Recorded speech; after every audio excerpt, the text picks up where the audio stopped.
सब ने एक चीज अज्यूम करके रखी थी कि हमें पता है कि प्लैनेट्स कैसे बनते हैं। टेक्स्ट बुक्स में डायग्राम्स, यूट्यूब पे वीडियोस, सिमुलेशंस एंड थ्योरीज सब कुछ था, बट एक चीज मिसिंग थी, proof, real time proof. Not a full formed planet, not a full formed world, but just the very beginning.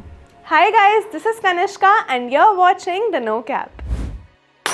For decades, planet formation एक theory थी, strong theory. हम theories पढ़ते थे, सिमुलेशंस चलाते थे, मीटियोरिटीज पढ़ते थे, but for the very first time scientist ने ऑब्जर्व करा वो स्टेज जहां से रॉकी प्लैनेट्स का फॉर्मेशन एक्चुअली स्टार्ट होता है। Not a finished planet, not even a half planet, but the first solid building blocks. Observation focus करता है एक young protostar system पर, HOPS 315। ये सिस्टम लगभग 1300 लाइट ईयर्स दूर है और अभी अपनी अर्ली इवोल्यूशनरी फेज में है। यंग स्टार्स के अराउंड एक रोटेटिंग डिस्क होती है गैस और डस्ट की। इन्हीं डिस्क के अंदर प्लैनेट फॉर्मेशन का रॉ मटेरियल एग्जिस्ट करता है। ये सिस्टम साइंटिस्ट ने 2 मेजर इंस्ट्रूमेंट्स के थ्रू ऑब्जर्व किया, जेम्स वेब स्पेस टेलीस्कोप और एटकामा लार्ज मिलीमीटर एरे। इन दोनों की कंबाइंड सेंसिटिविटी ने अलाउ किया कि डिस्क के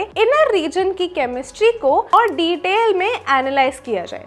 डिस्क के इनर रीजन में काफी हाई टेम्परेचर्स होते हैं और यहीं से गैस फेज कंडेंस होके सॉलिड ग्रेन्स में कन्वर्ट होता है। साइंटिस्ट ने स्पेसिफिक हॉट मिनरल्स डिटेक्ट करे, वही मटेरियल्स जो हमारे सोलर सिस्टम के सबसे पुराने मीटियोरिटीज में पाए जाते थे। ये इंपॉर्टेंट क्यों है? ये रिप्रेजेंट करता है वो अर्ली स्टेज जहाँ पे मॉल्टन मटेरियल ठंडा होके माइक्रोस्कोपिक सॉलिड पार्टिकल्स बनाता है। ये सॉलिड पार्टिकल्स बाद में कोलाइड करते हैं, स्टिक होते हैं और लार्जर एग्रीगेट्स बनाते हैं और बाद में ये लार्जर एग्रीगेट्स स्टिक होकर प्लैनेट एसिमल्स बनाते हैं और मिलियंस ऑफ ईयर्स के बाद एक फुल रॉकी प्लैनेट्स बनाते हैं। अब तक हम इस प्रोसेस को इनडायरेक्ट एविडेंस से समझते थे। मीटियोरिटीज में मिलने वाले कैल्शियम एल्यूमिनियम रिच इंक्लूजन्स को अर्लीस्ट सॉलिड्स माना जाता है। इस ऑब्जर्वेशन में similar high temperature chemistry active stage में डिटेक्ट हुई है। मतलब ये सिर्फ थ्योरी कंफर्मेशन नहीं है, ये डायरेक्ट ऑब्जर्वेशनल एविडेंस है कि रॉकी प्लैनेट का फॉर्मेशन का इनिशिएट एग्जैक्टली इसी तरह होता है। इस डिस्कवरी के 3 मेजर इम्प्लीकेशंस हैं।